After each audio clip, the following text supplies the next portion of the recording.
What are you doing? Sit down, we're recording. This week on the Eldritch Lorecast. Deep Rock Galactic.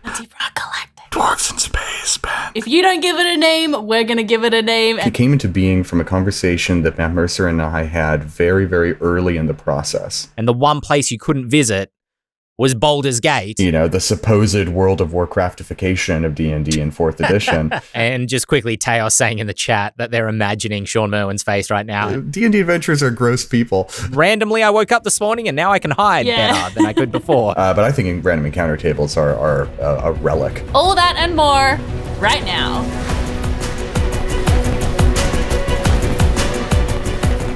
Hello, everybody, and welcome to this week's episode of the Eldritch Lorecast, the #1 tabletop RPG podcast in all the spheres. That's right, this podcast is the one that they listen to in every planar setting, whether you're on Planescape in the city of Sigil or you're on the Ethereal Expanse. This is the podcast they have blasting in their ears. My name is Ben Byrne. Joined as always by James Hake, and we have joining us very excitedly as well this week. Well, we're excited. I don't know if she is as well. I assume she is Luna LeBoffin. Luna, welcome back to the Lorecast. Hello, thanks. It's great to be back. I'm glad that you're glad to be here because I'm going to immediately pepper you with questions. The first of which is urban campaign or wilderness campaign. If you had to play in one or run one or the other, what would you prefer in that kind of binary choice? Can I pick like a small city? Sure, yeah. Urban campaign, always, yeah, because my favorite thing is character interactions, and I feel like it's sometimes harder to generate those when you're running a wilderness campaign, and I ran Tomb of Annihilation, and I think that scarred me for wilderness campaigns for the rest of my life. So right now I'm running a game that's like, we go from one small city to like another one, and there's like maybe one day of travel in between, but like, that's about it. Sure, that's fair. What? Because I've had a similar experience with Tomb of Annihilation where they had gone sessions without seeing another social person that they could talk to.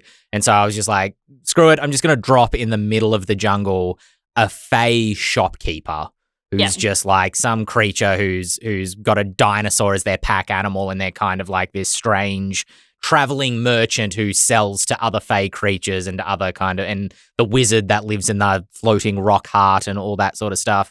How did you cope? Why were you so scarred by the wilderness of? I just didn't like the campaign. Fair. No. I mean, I actually think that first part of it was quite fun. That first like wilderness exploration stuff, but then we just got so ground down by the tomb. Like I've talked about it before. In a video, but like, yeah, I ended up skipping basically almost all of the tomb and just going straight to the boss fight and then being like, we're never talking about this again. But the wilderness part was pretty fun. And like, there are some really fun NPCs in that book. It's just, they're so spread out. Yes. That sometimes it's really hard to get them. Yeah, I leaned very heavily on Mike's Sly Flourish's like guides that he wrote for Tomb of Annihilation. So gotcha. Big ups for those. Yeah. James Hake. Oh, I love them both so much. It's why Call of the Netherdeep has both in them, right? The big overland Lord of the Ringsy travel sequence and a big sort of metropolitan thing in the other half. But if I really had to choose, it would be the urban adventure. Dragon Heist is such a like I had the time of my life working on Dragon Heist, because that's the sort of stuff that I love, right? Have a neighborhood full of colorful NPCs the players can come back to all the time. Have all sorts of little missions that you can go a couple of blocks down and find, you know, and a totally different vibe in the next neighborhood over that has different adventures to do than the block you were just in, right? It's like in Tomb of Annihilation, right? You'll go 18 hexes east and you're still in the depths of the jungle. But if you're in Waterdeep or Baldur's Gate or something like that, then, you know, every neighborhood has a different feel to the one right next door. I just watched a promo video that Larian put out for Baldur's Gate 3. Yeah, must have been yesterday. What sparked this question. Yeah, go on. Yeah. Well, no, I mean they were just talking about all the work that went into making that city, and that's kind of my caveat to it. Is that as a DM, it's so hard to run urban stuff because, you know, they've got a whole team of expert game designers and, you know, veteran D&D writers working on building out Baldur's Gate to have all of those densely packed encounters and highly varied like social ecosystems. And, you know, even with the aid of a book like Dragon Heist or something like that, you are still just a guy, you know, you're one DM running all of this. And so the pressure is really on to do it well. So it's not for the faint of heart, but I love it so much. Yeah, I agree. I've got, they've just left a big urban sort of area in my campaign. They're wildernessing at the moment, and then they're about to go into another urban area. And my answer to this question is generally like, whatever I'm not doing at the moment, because I tend to like, if I'm in the middle of a city, I'm very much enjoying that, but I enjoy it most for the first 20-30% of the time that I'm there. And then I'll enjoy getting back out into the wilderness and being out on the road and being on my horse. And, I'm falling into talking about video games, to be honest with you. But, having that juxtaposition, I think, is really strong for fantasy games. But I am dreading them getting back into an urban center, because I think in a wilderness setting, you can kind of know which direction they're heading in and prep things that you can lay in front of them, kind of either based on a choice that they've made and be like, okay, well, now they're moving in this direction, they're going through this area, I'll set it up like a big dungeon where each region is like a room of the dungeon, and I only have to prep the regions that are sort of immediately in front of them, and that's okay. Or if they're in a more kind of generalized, like just a jungle or something like that, it's like, well, I can prep something and they can run into it in any direction. It doesn't immediately matter. So I've got a little bit more flexibility. In an urban campaign, it feels like you have to have so much more prepped and ready to go, or be so much better at kind of being flexible with being able to invent things on the fly, because you might have a party member go like, oh, I want to go visit the blacksmith. And it's like, all right, well, I have this blacksmith prepared, or a blacksmith's not too hard to come up with. But what if they're like, oh, is there someone in this town who sells arcane runes that will allow me to teleport into another dimension, or something kind of off the wall like that? And the DM's like, man, it would have been good to prep this NPC, this colorful, interesting person. But now I guess I'm going to have to try and put something together. Yeah, it definitely is more challenging in that respect. Like, where my game is currently in Waterdeep, so at least I can like go to the wiki. But like, I kind of invented a bunch of, places that are relevant to the characters. And so they get there and I'm like, okay, so you could go to the university, you could go to the secret hideout. And I'm like, I don't know which one you're going to go to. And I feel like they're all so big. It's a lot of work. We're on hiatus at the moment, so I'm like frantically prepping in the downtime. That's honestly what I think I'm going to have to do, is go on hiatus for a couple of weeks just to give myself that time to feel like I've at least got a foundation of the city that I can kind of work with, so that I've got, regions kind of planned out, that I've got basic kind of, what's the word I'm looking for? Like utilities worked out, the blacksmith, the tavern, the castle, the general kind of stuff they'll want to visit. And then at least kind of 2 or 3 actual explorative locations, like a sewer, or a mage tower that's in the center of the city, or a ruined building that nobody's explored for a long time, or something on the outskirts of the city.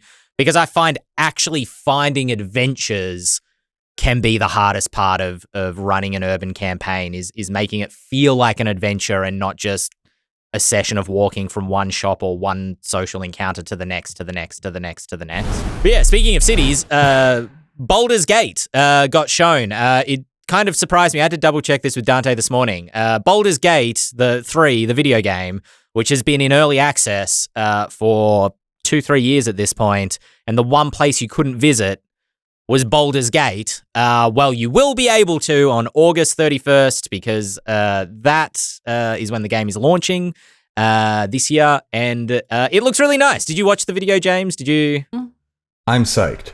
I have not really felt the hype for Baldur's Gate 3 because I've kind of forced myself not to. I really did not. I don't like early access for whatever reason. I feel like me neither. I like to see it when it's done, because otherwise, the first impressions, I guess, matter to me a lot, and so I want the best possible chance at a good first impression. And wow, it looks cool. Like, it's gorgeous for one, and it just makes me think of like my first time playing Dragon Age Origins, except in the modern era. And I love that sort of style of play, and I have not played a lot of RPGs like it. So I'm kind of a Baldur's Gate newbie, but I couldn't be more hyped. Yeah, I wish. I think same. It looks really good. I played a little bit of the early access, not very much, but like my thing is that it looks really exciting, but I also know in my heart of hearts I don't have much time for playing games, and it's such a huge game that I don't know if I'll ever get really a chance to play. But I pitched it with some friends and bought my husband the like special limited edition that comes out August 31st with like the statue and the maps and all the cool stuff. So I'm very excited for all that to rock up. But yeah, the city, like the graphics look so good. Like I'm really hoping that that's what holds up in the actual gameplay because it looks incredible. Like, yeah, and just the idea that you can talk to pretty much anyone and it's very cool. I can see many hours sunk into just like walking around, finding little stories. I feel like the marketing hasn't focused much at all on the Mind Flayers recently, but I saw that Mind Flayer statue, and they're my favorite D&D monster, and it's like, yeah. You know what kind of messed me up a little bit in that trailer was seeing like the beholder, or I think it was like a spectator technically, or what are they called? The little four-eyed beholders. Yeah, the spectators. Like, as a trophy kind of tied up onto a wall, and his eyes are like looking like a dead creature. His eyes are like looking off in a weird direction. I'm like, that's kind of like weirdly graphic. I don't know why that put me off so much.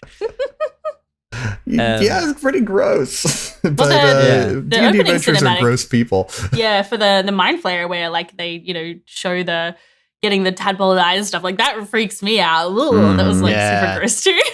Yeah, that's fair. Dante's been trying to get me to play Baldur's Gate, collect it like sort of in a group for the last maybe 6 months. He's mentioned it a few times.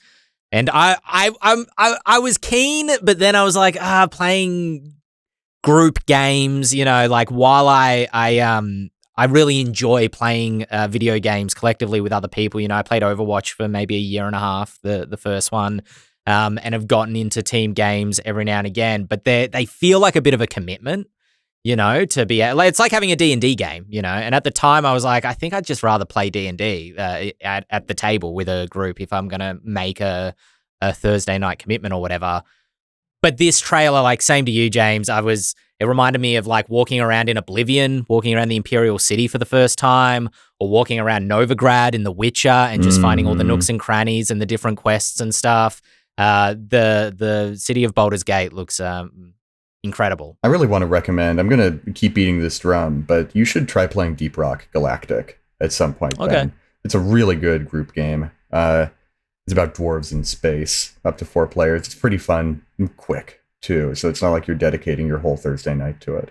Yeah, gotcha. Okay. Yeah, I keep hearing that. I don't know whether it's you mentioning it or I've heard it elsewhere as well, but I keep hearing that name. So I've definitely beat that drum a couple of times on You're this just show, whispering it into his ear. Deep Rock Galactic. Dwarves in space, man. Yeah, I knew I should have taken my house key back. Oh, well. Yeah, it's really fun to play in multiplayer, but yeah, it is hard to commit that time. That's why I gave up on like a lot of multiplayer games because I can only put in like maybe an hour a week and then I come back and everyone else has put in 18 hours or 20 hours and I'm like, well, I'm really far behind now. Yeah. That's the thing about Deep Rock is that like getting really far behind in level or whatever doesn't doom you. It's still pretty even in terms of like how getting over geared works. Anyway, that's enough Deep Rock out of me. Yeah.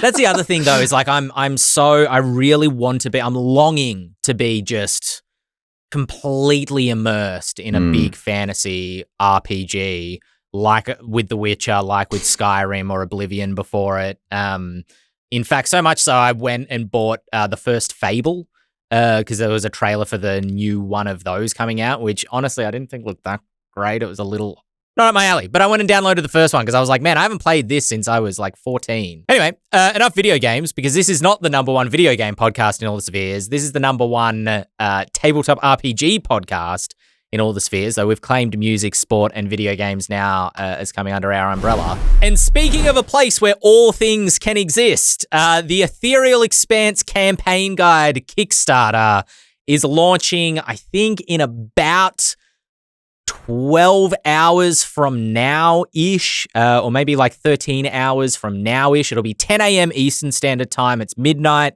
Australian time. That would make it, I'm going to say 7 a.m. Pacific Standard Time off the top of my head, James. You 3 hours behind the East Coast? Yeah. Nice. Got it in one. Anyway, if you're listening to this on YouTube or anywhere else, the Kickstarter will have started by now. If, James, you point up and sort of off to your left a little bit, there'll be a link, I reckon in that direction up there if folks want to check it out. Go take a look at the Kickstarter. In episode 85 of the Lorecast, we did a bit of a deep dive into the campaign setting. It's James, give me the quick elevator pitch just for folks who may not know about the Ethereal Expanse. Oh, the Ethereal Expanse. It's a swashbuckling adventure and campaign setting that takes place in the astral plane, where great age of sail sailing ships ride through silvery seas in search of treasure and adventure. I was trying to see how far I could get that S alliteration to carry me, but there are great conflicts between pirates and empires, between lost civilizations of planar travelers and the monsters that they've left behind. It's basically as high magic as you can possibly go, and yet it still feels grounded and fun. It's to me kind of the logical conclusion of the D&D genre, with all of the magic and heroic adventure flying around, and so I think it's an excellent fit for any campaign. Somebody asked, is this the Spelljammer book everybody wanted in the chat? Yes. And I think it is. I mean, it's got me, and I'm not a fan of Spelljammer, because when I saw that Spelljammer trailer a year ago, and whenever I've been exposed to Spelljammer, it just seems like a conglomerate of everything. So, we've got giant hamsters, and we've got vampires that are pirates, and we've got this, and we've got that. And the Ethereal Expanse can have that as well. But as James just said, it feels grounded. I don't know if grounded's quite the right word, but I know what you mean. It feels real. It feels like it's got an identity of its own that's not just kind of everything thrown in together. It's got a visual language. It's got it's got factions that are, conflicting over it, and yet there's so much room for extra things to be added into it as well. Well, yeah, and I don't want to slag on Spelljammer, because I like Spelljammer well enough, but it's sort of a B-movie pastiche. The Spelljammer is a genre pastiche, whereas Ethereal Expanse is, it's a heightening. It heightens all of these genre tropes to their logical endpoint. And how far can we stretch this and still make it cohesive and have a story that's resonant, rather than being, and now this planet's gonna blow up and the space clowns are coming to salvage us. They're two very different campaign tones, but the Ethereal Expanse is one that, is near and dear to my heart, and to yours too. I was just gonna say, I haven't read a huge amount, but we did do that Ethereal Expanse game at PAX last year, and just reading the setting stuff that you provided for that game, it was just it felt so lore rich. I just felt like there were so many little nuggets in the little descriptions of oh, that sounds so interesting. I want to read more about that. And then there would, maybe be expanded, or maybe not. It would just be a fun little thing that you would throw together. And just the artwork for it is gorgeous. I think it's amazing. Yeah, I love it. I'll be backing the Kickstarter. I'm excited. And the Ethereal Expanse campaign setting book is going to be all that, but now with more room to dedicate to it, right? Because the Fables season 2, Pirates of the Ethereal Expanse, that was an adventure, and it's a huge adventure, right? It's something like 400 pages or something of adventure. That, I don't know, we're going to make it more available in some way, shape, or form. I'm not privy to that information yet, I'm sure. But the campaign setting book is going to be taking something like 80 pages or so that we made out of the first episode of that fable, that is kind of just like a palette wetting primer. And we're going to spin that out into a full-size campaign book. So there's going to be more info on all the factions. We're going to get more detailed looks at all the islands in the Expanse. More on the gods and their role. One of my favorite parts of the original campaign setting is how all the different cultures kind of had different views of the 4 constellation gods in the Expanse. That's what grounds the setting so much for me, honestly, is because in the real world, religion and faith is this kind of slightly fluid concept where everybody has a different interpretation. Everybody, even within the same religion, can see the word of god or the gods in a different context, and they change over time. Especially as Dale would be able to attest to if she was here. The way that the roles of the Greek gods kind of changed throughout the very long history of Mesopotamia, Greece, into kind of more modern ancient Greece. There's a juxtaposition for you, oxymoron. The point being that, like, as soon as you make it feel like that there's room for interpretation and anything could be real, and there is a truth in there is a nugget of truth somewhere in there. Someone might have it completely right, or it could be a mix of everybody. Anyway, I'm kind of nattering on it here a little bit, but that's what I loved about it. That's what really grounded the setting for me. Well, that's the thing, Ben, your taste in fantasy is it's so geared towards dark fantasy and grounded, gritty, stuff like that. Not necessarily hard realism. There's some room for heroics in there too, but there's a very sort of grounded, weighty gravity to what you like to play. And the thing that amazes me about all the writers who contributed to the Ethereal Expanse setting, taking from my original outline and spinning it off into these 5 huge adventures, is that even as they went huge and swashbuckling and even got kind of pulpy at times, very sort of Errol Flynn swinging around, kind of Star Wars with the big Imperial vessels, even as all that was happening, even as death gods were rising from the sea and meteors, stars were falling from the sky, you never lost the sense that it's a real place. You never lost the appeal that it would have for, a really grounded sensibility like that. So. We just did a video where, the creativity of everybody who's worked on the Ethereal Expanse, whether it's in season 2 or season 3 of Fables or James, Joe, Raso, kind of clashed with my darker sensibilities when I was like, yeah, but what if you made it cosmic horror? And what if they're like discovering islands of, invading biomorph type creatures that are going to try and escape the island and spread out across the rest of the Ethereal Expanse? Or you can run political intrigue style campaigns like Arcane, where the surrounding visuals are incredibly beautiful and incredibly vibrant, and yet the conflicts are incredibly real and have high stakes and have a real gravity to them, not to overstress the word. Or you can do swashbuckling adventures, or you could do like Star Trek style exploration adventures where you explore the different planes that are ancillary to the Ethereal Expanse. That's a really good topic you bring up, Ben, because Pirates of the Ethereal Expanse, you were pirates, right? This is a big adventure where you took on the role of pirates. This setting book is not going to dictate that role for you, right? There are many different factions here. There's the Isle of Drakes, the pirates, of course. There's the Caroline Empire, which were the big bads in Pirates, which were kind of the good guys, kind of the bad guys in Fable Season 3, Agents of the Empire. And there's also the Kingdom of Eris, which is more of a mercantile Venetian sort of, Dutch East India Company thing.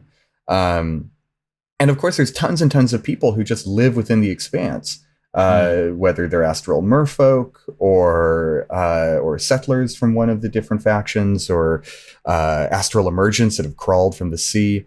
The opportunity to see the Expanse from a variety of different angles is going to be very much there in the new book. And it's not going to require that you have any knowledge of Fable Season 2. The setting book is going to be set before that adventure. So if you want to pick up that setting book, I say that now, that might change as the book develops. But right now, the book is going to be set before Fable Season 2, Pirates of the Ethereal Expanse. So you don't have to know all of the wild sort of political changes, sort of almost like apocalyptic threats that go on during that adventure. You can start wherever you want to and kind of borrow from the fable as you see fit. I think it's funny because I talked about how I really prefer like an urban setting earlier, but I feel like for this kind of setting, an explorative kind of game would be so fun, because I think what really did strike me, especially it really helped by the art, but like the aesthetics of the setting is just so beautiful. Like in my mind's eye, obviously it might not be the case for everyone, but like just based on what I saw in the art for the book and for the Fable and that stuff. It just seems like there's so many cool things to find. And I like that idea as well, because it would be kind of like traveling. If you're going island to island, it would be kind of like traveling like from small settlement to small settlement. So you could still have that kind of more urban feel, but then you might have drastically different kinds of places because maybe you hand wave 3 days of travel, or maybe you put a couple of encounters in here or there. I've never run a like sort of ship faring kind of adventure before, so that would be fun to try. I've always just wanted more setting books because sometimes I feel like, especially with a lot of Wizards material, like a lot of it is built upon, decades of lore that if you're coming in a 5th edition, you're not privy to. So like Wild Beyond the Witchlight talks about all these Fey courts, but you don't get any information about that stuff. I'm like, I want a setting book that gives me all of those details so that, I can take that information and then build from it. So I'm excited to just like have a book I can read like cover to cover, and it's going to give me like a lot of juicy stuff, Do you generally, that's kind of sparked a question for me, which is, do you generally prefer, and it might not be a straight up, either or answer, setting books or adventure books in terms of, are you the sort of GM that would prefer to have a setting book that you can then spin your own adventures from, or an adventure book that kind of gives you the concrete parts of an adventure and you can kind of fill in the blanks from there? Obviously, it's probably a balance between the two from what you've just said, but like, do either of you have a preference between those two style of books? They're both good for different reasons. Wizards' recent approach in 5e, where like setting books and adventure books are combined, is an interesting one, but I tend to find that the setting material doesn't quite go deep enough for my taste. And generally, when I run D&D campaigns, I do one of two things. I either take an existing adventure and I crack it open and use it as an ingredient, or I'll just make it from scratch anyhow. So I think, broad strokes, the setting book is more useful to me. Yeah, I would feel the same. In fact, actually, I've got it right here. Get it from your local gaming store, folks. But Tal'Dorei Reborn, which obviously you worked familiar. on, Jace, is like one of my favorites because it has so many interesting details about all the different locations, but then it will have like a couple of sentences of like, here's an adventure you could run in this setting. Yeah, right. It doesn't give you any details about how to run that adventure or anything like that. It's just an idea. And I find that to be the most inspiring, because then sometimes I feel in adventures or modules, I feel stressed about how I'm going to get them from here to here. And when you just sort of have some more like little disparate things that you can piece together yourself. I mean, it's not for everybody. And there have certainly been adventures I've run from modules that I've really enjoyed, that kind of A to B process. But anyway. Those adventure hooks, those came into being from a conversation that Matt Mercer and I had very, very early in the process, where I think we both had this idea that this would be amazing. I think years later, I mentioned this on Twitter, and Cam Banks, who worked on Dragonlance books in 3rd edition, pointed out, you probably first saw this in this Dragonlance book. And I was like, I first saw that in this Dragonlance book. Which just goes to show that Dragonlance did it first. You can say anything, and Dragonlance will have done it first. Well, speaking of amazing things, we talked about Baldur's Gate. That was next on the run sheet. But what we didn't yet talk about is, did either of you get a chance to see the D&D video that got released, I think just on the Dungeons & Dragons YouTube channel this time? It's another J. Craw conversation talking about kind of more generally the future of D&D as a game. And I liked this video because it was only 12 minutes long, not like half an hour or an hour, which some of the past ones have been, but it was super dense with conversation points, which I feel like some of the previous videos weren't, maybe because they were going into more specifics around stuff. I've got a bunch of kind of paraphrases. They're not really direct quotes, but kind of things that were said that I want to go through. But did anything jump out at either of you first, if you got a chance to see it? I did not see this video. I didn't even know it existed, to be honest. It did kind of sneak out, to be fair. Yeah, I watched it yesterday, and again, because we're all home sick, so my kid was like talking in my ear. So I'm sure I missed some details, but the thing that jumped out at me the most was just the doubling down of, we're not going to give it a new edition name. And then I scrolled through the comments, and every single comment was like, if you don't give it a name, we're going to give it a name. And I just think, it was actually really interesting to hear Jeremy Crawford talk about why they're not giving it a new edition name. And I think there was some really interesting things that jumped out of that felt like there was talking around the reason, which is basically like they don't want to scare people away and have them stop buying releases that are still coming out. But he basically said we're not changing it because 5e is still selling. You know, so I just thought that's what jumped out to me the most. They're really doubling down. These videos are, and just quickly, Teos saying in the chat that they're imagining Sean Merwin's face right now. And I agree. It's a shame that Sean couldn't make it to this week's episode because I was looking forward to his commentary on this. But this video felt very honest. And yet there's a little bit of reading into it that you can definitely do here. Honest in the fact that, exactly as you just said, Luna, 5e's still popular. We don't want to mess with that, you know? In the rock and a hard place that we're between of refreshing the system and not scaring away, refreshing to avoid stagnation and not scaring away potential new customers or recent customers that have already bought in, we're trying to hit the middle of the line, middle of the road as much as possible. But then talking about like part of the purpose of the Unearthed Arcanas over the last 12 months have been to gauge the community's appetite for sweeping changes and for, how much do they want things to change? What do they like to stay the same? Or do they like the changes that are being implemented or do they not? And moving forward with some of those changes and moving back on some of those changes depending on the temperature of the community on each specific change. Which my cynicism, if I may for half a second, says maybe they wanted to do bigger changes initially and decided not to given the feedback. And so now they're saying, we wanted to test. And I'm like, did you, or were you actually wanting to push these changes through? Who knows? You know, you can take Jeremy on his word or you can be a cynic like me. But but also talking about how 5e is going to be the edition for the next 10 years. Was, that wasn't like the announcement. Jeremy Crawford didn't say, and we're announcing that 5e for the next 10 years. But I think at least on 2 occasions within that video, he said, we are setting up the game for its next decade. We've just seen its last decade from D&D Next to now, and now we're setting it up for its next decade. So there are like 0 plans ostensibly, which may change for any sort of large scale refresh of the rules whatsoever, it seems. I think that's for the best. 5e is a very successful edition. And it's clear that if D&D wants to branch out into other types of gameplay, they're able to do that, right? We saw the Betrayal at House on the Hill, co-branded like D&D expansion Betrayal at Baldur's Gate. That's a different style of gameplay. We've seen a lot of D&D board games coming out recently, including one new one that kind of there's a new Giants of Slayers of Herald of Anam, something. There's a big new giant themed D&D board game. Coming out. Yeah.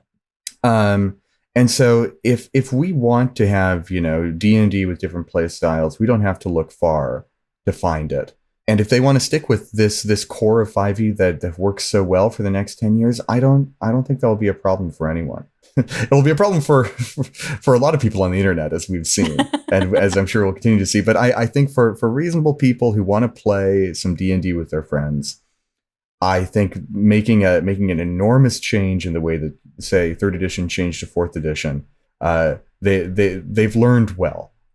They won't do something like that again. Jeremy talked a little bit about like what these books next year, these core books, the 2024 rule books, as they refer to them internally, will contain. And it kind of sounds like maybe it's largely just going to be a consolidation of the iteration that 5e has experienced, particularly over the last 5 years between Tashes and... I don't know, that's the first one that jumps into my mind. But, where they've dropped like new classes or new species options and they kind of then consolidate those into, they consolidated 2 books into Mordenkainen Presents Monsters of the Multiverse, as well as picking up a lot of the different species that they had dropped in different books along the way, including like the Heragon from Tales Beyond the Witchlight. Is that what that book was called? So I'm wondering if that's what these these future books would contain? What would you want to see in them? Like, what specific thing did you think was a really cool change that they made that you would like to see in these new 4 books? Well, I mean, I'd just love to see the Artificer in the Player's Handbook, for one. It's a popular enough class. People love it. It'd be great to see that in there. I think there are some subclasses from later books that I think deserve a place in the Player's Handbook as well. Though I admit to drawing a blank when I'm trying to think of which precise one I would want to have in there. Sure. Like, wait a second. Oh my god, it's on the tip of my tongue. I would love to see the Hexblade Warlock in the Player's Handbook, to be honest. Yeah, okay. Just because there's a variety of reasons. I don't want to get too in the weeds here, because we could debate the minute mechanics of a 5e refresh all day. But the poor Pact of the Blade just don't do too much without a Hexblade attached to it. It's kind of the thing. Sure. And I want the core of 5e, or 5.5 or whatever it's going to be. I want that core to be as solid as possible. I want people to not just be able to pick up the Player's Handbook and play the game. I want people to pick up the Player's Handbook and feel like they have the most fundamental version of the game, the most usable version of the game. If they need to supplement that usability with things like Xanathars or Tashas or something like that, then I feel like the refresh has missed the mark. Those splat books should be fun additions, not patches to things that need to be in the game. I feel like there was a lot of excitement around Xanathars when it came out, because I think that's more what that felt like, at least to me, from a player's perspective, because largely I think the new things that were in Xanathars was the subclasses and the spells. They're the things I think I opened Xanathars for the most, if not the names at the very, very back for naming NPCs. But then Tasha's felt like it was, in quotation marks, fixing things a little bit more, because it was introducing optional class features and a new way of attributing ability scores. Xanathars was not free from those fixing things. The whole crafting economy exists in Xanathars after a really weak outing in the core books. So they're going to continue releasing these Unearthed Arcanas. The next one I'm a little bit gun shy of, because just very casually, Jeremy Crawford mentioned that it will be experts and priests, and taking him at his word, that sounds like it's going to be a dense document if they're doing, that's like 6 classes or something. I think the monk is coming in there, because he also mentioned the monk is coming. We haven't seen the monk yet.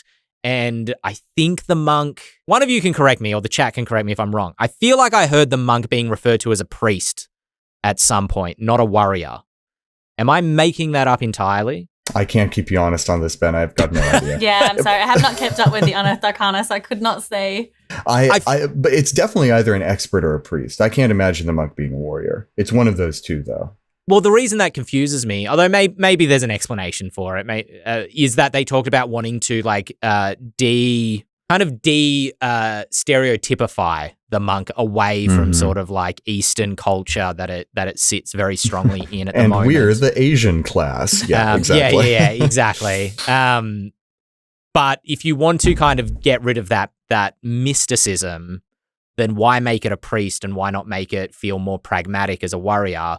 Maybe the answer is they still want it to feel mystic, but not specifically, Eastern mystic stereotyped. That's honestly, in my opinion, one of the biggest reasons why this refresh is happening. Is there's a lot of kind of culturally insensitively dubious stuff in those 2014 books, which may have been, they may have been a step forward for D&D, but they were still kind of behind the times. And that's especially true because the 5e books were in many ways a return to form for D&D. They got a lot of old school fans back on the 5e train after the supposed World of Warcraftification of D&D in 4th edition. And so a lot of the stuff that we might have kind of given the side eye in 2nd edition crept back into 5e in some ways. And some stuff just never left. Like it's only been in this decade that people have started to be like, hey, are orcs kind of racist stereotypes? And there's the conversation has been ruthless and brutal from people who want orcs changed, from people who think that we're being woke crybabies or something or whatever, and it's just been a bloodbath. And so I am interested and nervous to see what Wizards does to accommodate that, because having worked with Wizards, they care a lot about that stuff. They care a lot about being a game that anyone can play and not feel like, not that there's no discomfort in it, right? Because they know that conflict is the soul of storytelling, but not have this sort of like base level of apathy towards who you are as a person, kind of baked into elements of their game. So I think they have their eye on that really strongly, but they've messed up before. So we'll see what happens. Just the one other thing that jumped out at me in terms of examples of the way that they're continuing with some of the changes that they made and pulling back on others. Jeremy Crawford talked about the way subclasses will work, maintaining the idea that all subclasses will kick in at 3rd level, so that those first 2 classes really sit as almost tutorialized levels for the game. And then after the subclasses all kick in at 3rd, then they will go back to kind of having unique progression between the classes, was my understanding, rather than every class having their subclass progression kick in at the same level. Does that make sense? I like that. I do too. I don't like stuff feeling too similar or or being able to make like a cleric out of a warlock or a paladin out of a monk, or whatever. Like I like things having an identity of their own.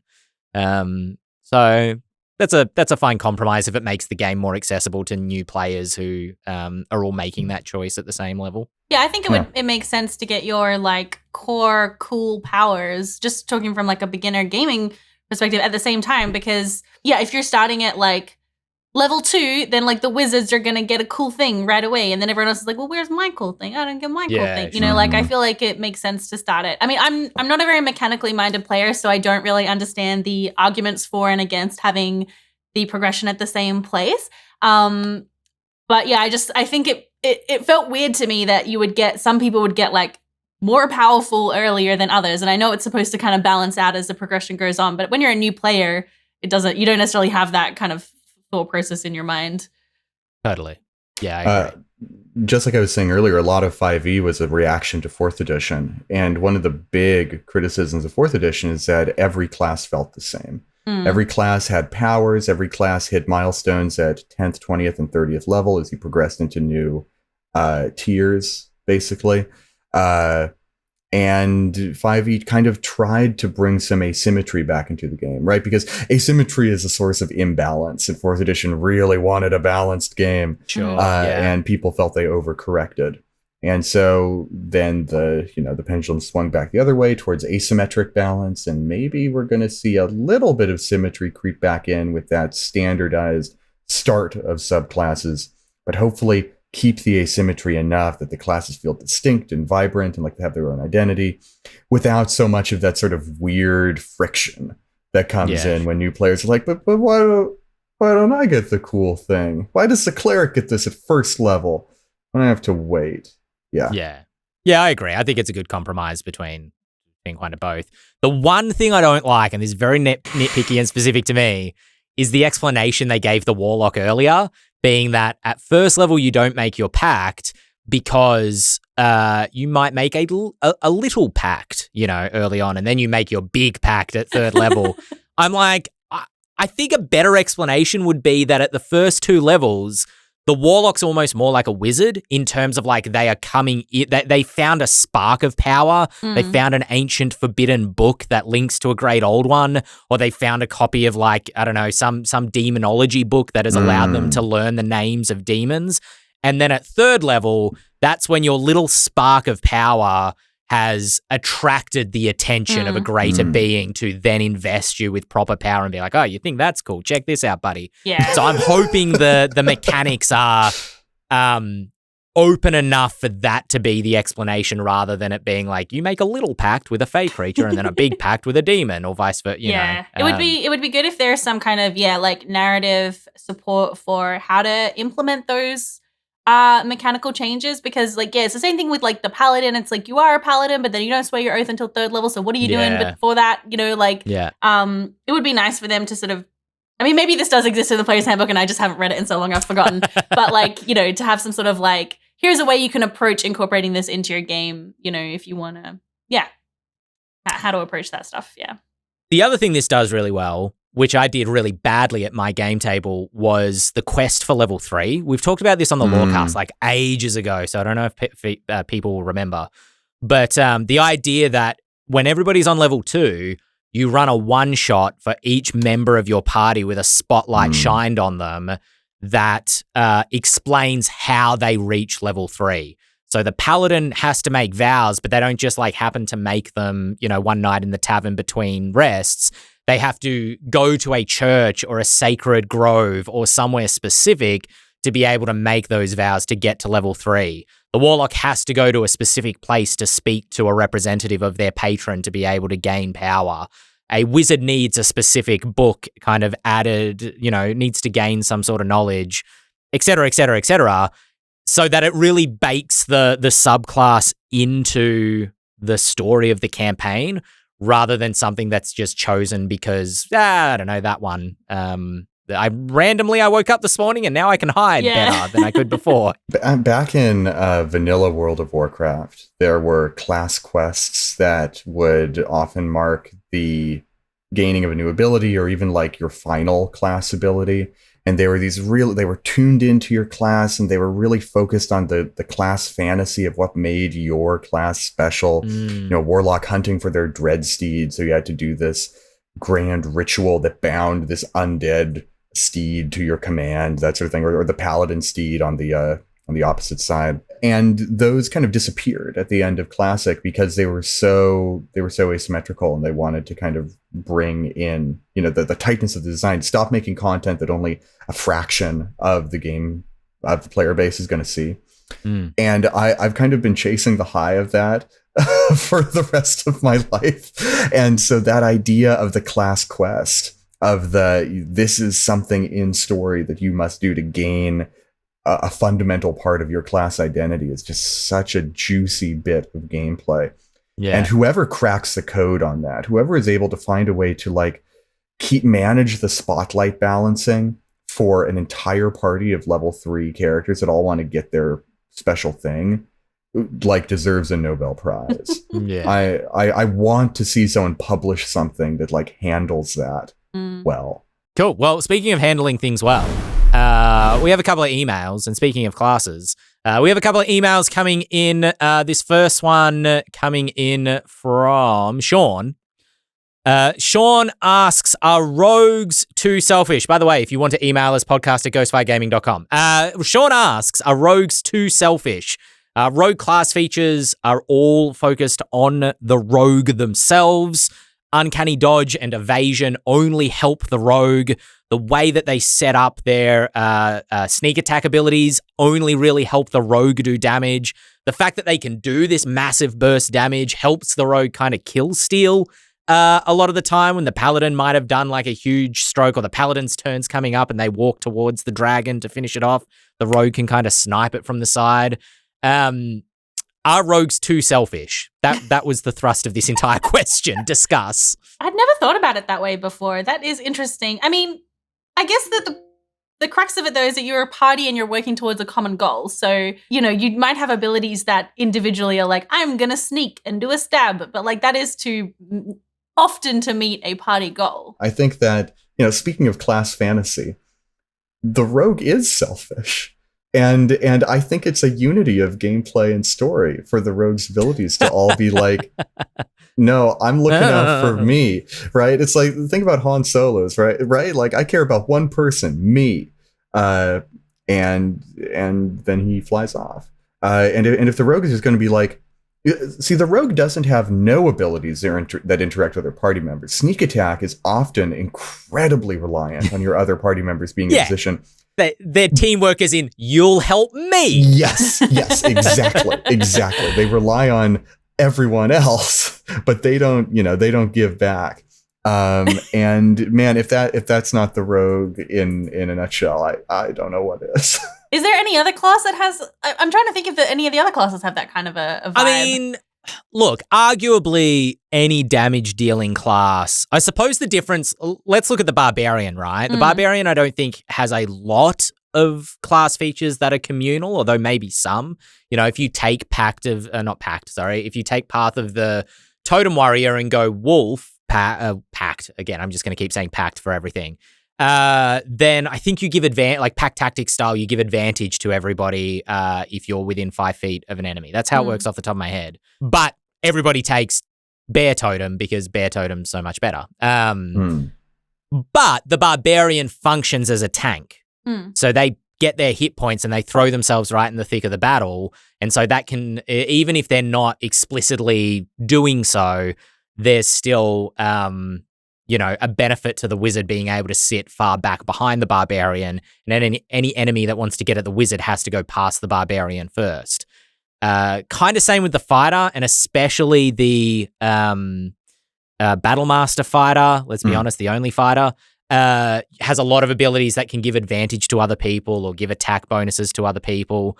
I think the rogue, unlike these other classes, stays away from the battle, hides, doesn't provide any form of even superlative help to anybody else. I tend to agree. I think there might be some rogue subclasses that change that up a little bit. Like I think the Mastermind rogue has a sort of battle masterish bent to it, and the what's it called? The Arcane Trickster rogue has a few magical tricks up their sleeve that are more teamwork based, but absolutely the main chassis of the rogue. And actually, this gets into an interesting topic. Back when Mike Merle still did class design on Twitch, he said something about the rogue when making a subclass for it, and said that look at where the rogue subclass features are positioned. They're at 3rd, 9th, and 17th level. And there might be a 4th one kind of in the middle somewhere. But you wait from 3rd to 9th level to get rogue subclass features. And he said that was a deliberate decision on Wizards' part, because to them, the core chassis of the rogue class was much more important to the class fantasy of your character than its subclasses. Now, we can agree or disagree with that, but that's the design intent that went into making the rogue class. And so I think when we're thinking about, there are some unselfish subclasses that might, fix things for a very selfish rogue. Don't focus on that too much, because it's really the core that matters. And I think our conversation up to this point has actually reflected that very well. We barely mentioned subclasses up till now. If you want to email, podcast@ghostfiregaming.com is where to send an email to ask a question, or you can comment below this YouTube video if you're watching this on YouTube, or ask a question in the Twitch chat. As Jack has done, Jack has asked about random tables in the DMG and running a dungeon from a randomly generated table. Jack saying that they had to run kind of a bit of an impromptu introductory session for some friends of theirs. And so instead of having anything prepped, they just used the random generation tables in the DMG, generating traps and puzzles and all sorts of different things, found them to be actually very useful. Have either of you done this, or would you feel brave enough to try this? Because it scares the pants off of me. I was going to say, as a chronic over-prepper, that is like my worst nightmare.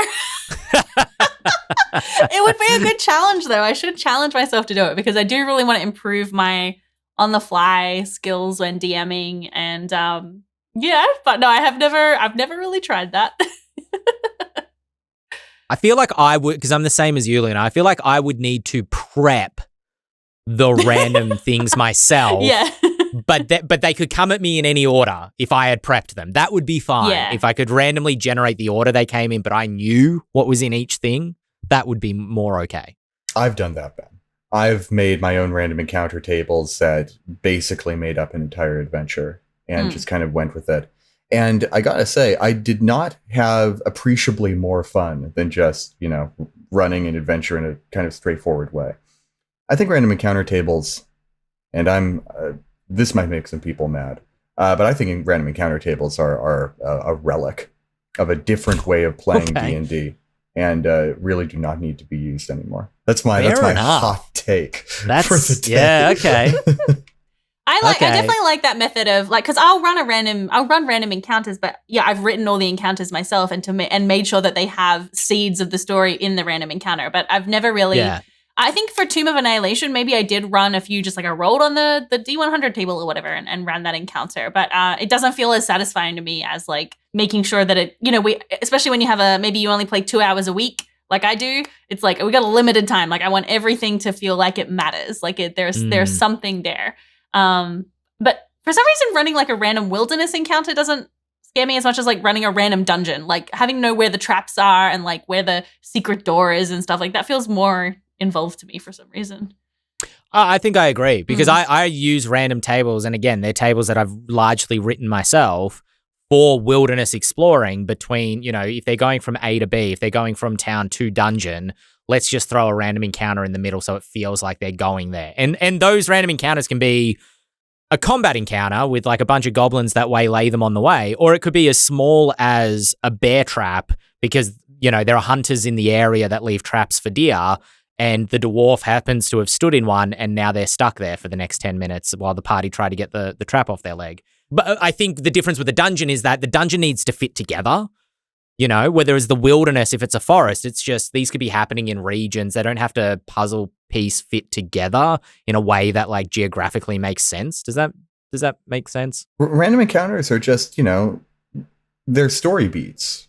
And a really good DM can string disconnected story beats into a logical plot. Or even not even like a modern 3-act structure sort of plot, but an episodic sort of serialized plot, like you might see in a chapter of like the Hobbit or something, right? Where something happens that gives you a kind of tone of the area, like a bear trap. There's hunters in the area, but then if the next thing that happens isn't another indication of either the hunters or their prey, you no longer have a flowing story here. You just have some kind of disconnected events.